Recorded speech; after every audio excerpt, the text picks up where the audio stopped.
Olá! Já parou para pensar que por trás de todo o produto que a gente compra, de todo o serviço que funciona direitinho, existe uma dança super complexa de coisas, de objetos físicos?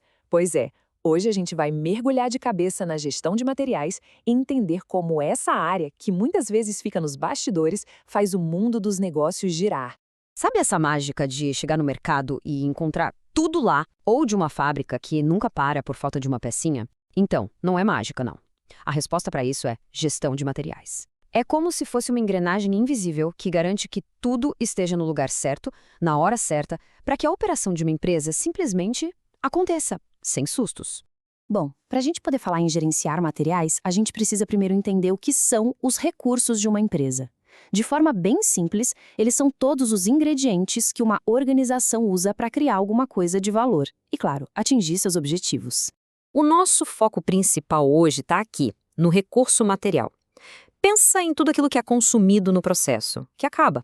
É a farinha na padaria, os componentes eletrônicos numa fábrica de celulares, ou até mesmo o papel e a tinta da impressora no escritório. Uma hora eles acabam e precisam ser repostos. Do outro lado, a gente tem os recursos patrimoniais. Aqui a história é diferente. São os bens que duram, que têm uma natureza permanente. Pensa nas máquinas da fábrica, nos computadores, no prédio, nos móveis. Eles não são consumidos, entende? Eles são a estrutura que permite que os outros materiais sejam usados. Então, para ficar bem claro, recursos materiais são tipo os ingredientes de uma receita. Eles são consumidos. Já os recursos patrimoniais são como o forno, a batedeira, a cozinha em si. Eles são mantidos. E essa diferença é a base de tudo para a gente entender o que de fato estamos gerenciando aqui. Pode até parecer que a gente está falando só de arrumar um almoxarifado, né? Mas a gestão de materiais é muito, muito mais do que isso. Na verdade, ela é como se fosse o coração da empresa, bombeando tudo que é necessário para todos os outros setores funcionarem. Olha só esse esquema. A gestão de materiais está bem ali, no centro de tudo. Ela conversa com o financeiro para conseguir o dinheiro, com o RH para ter a equipe certa, com a TI para ter os sistemas rodando. Ela é o ponto de conexão que garante que a empresa toda opera em sintonia. É uma função vital. E qual que é a missão, então? O grande objetivo é este aqui: fornecer os materiais que a empresa precisa. Mas, não de qualquer jeito. Tem que ser no momento certo, com uma qualidade que foi combinada e, claro, por um preço justo. É um verdadeiro malabarismo entre ter o que precisa e ser eficiente com o dinheiro. Ok? A gente já entendeu o porquê. Agora vamos ver o quê. Quais são as grandes áreas que formam a gestão de materiais? Basicamente, a gente pode pensar em 3 atividades principais. Esse ciclo aqui mostra o fluxo direitinho. Tudo começa lá em compras, que decide o que, quando e de quem comprar. Depois vem a gestão de estoques, que define a quantidade ideal para ter guardada. E por fim, a distribuição, que cuida da movimentação física disso tudo. E aí, o ciclo recomeça, sem parar. Certo. Agora imagine um armazém com milhares de itens. É impossível tratar tudo do mesmo jeito, né? Como é que um gestor decide o que é mais importante? Uma ferramenta super útil para isso é o método XYZ. Com ele, os itens não são classificados pelo preço, mas sim pelo tamanho do problema que a falta deles pode causar. A lógica é bem simples. Itens da classe X têm baixa criticidade. Pensa em canetas no escritório. Se acabar, é chato, mas a empresa não para. Os da classe Y têm uma criticidade média.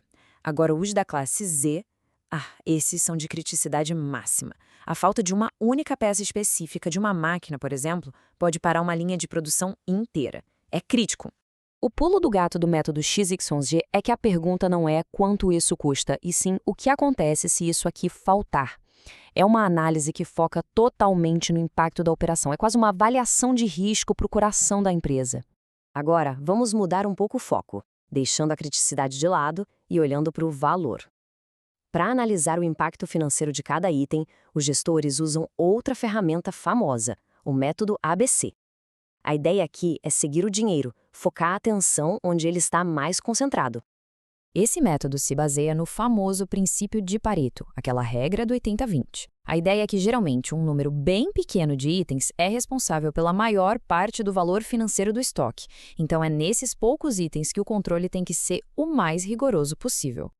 Olha só esse gráfico, fica bem claro. Os itens da classe A, mesmo sendo poucos, podem representar tipo 75% do valor total do estoque. Eles são o tesouro da empresa, precisam de controle máximo. Já lá na outra ponta, a classe C tem um monte de itens baratinhos que somam só uns 5% do valor. Aí o controle pode ser bem mais simples.